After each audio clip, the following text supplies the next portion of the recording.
Kimumu kia ngigĩ kĩrĩa kĩambĩrĩirie gũtamba kwa wĩingĩ matũũra-inĩ matiganĩte kauntĩ-inĩ ya Kilifi mwaka mũhĩtũku mweri-inĩ wa Dithemba, thirikari ya kauntĩ ĩyo ũnyitanĩri-inĩ na ministry ya ũrĩmi nĩyambĩtie kũhuhĩra ndawa ĩgĩtanywo kũnina ngigĩ iria ciambĩtie kũrĩa mĩmera ya aikari na gĩkĩro kĩnene. Na hawa ni wale wadogo ambao wameweza kuzaliwa, wanakula ndio kazi yake mchana na usiku.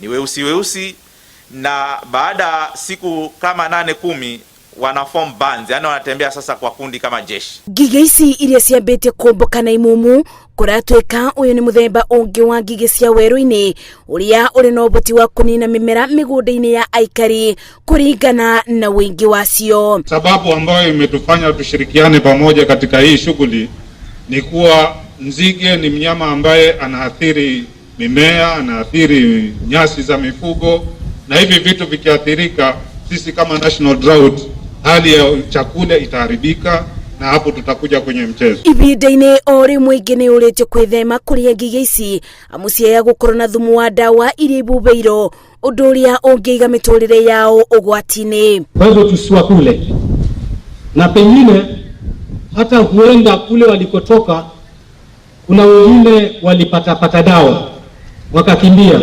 tukiyafanya kitoweo inaweza ikatudhuru sisi. Mũtaratara wa kũhuhĩra ngigĩ ũrĩa wanjĩrĩirio nĩ thirikari ya Kilifi ũtanyĩtwo kũguna aikari na njĩra ya kũhonokia maketha mao. Ngĩribotera Inooro TV, njĩtagwo Masi wa Ndia wa Mũrĩithi.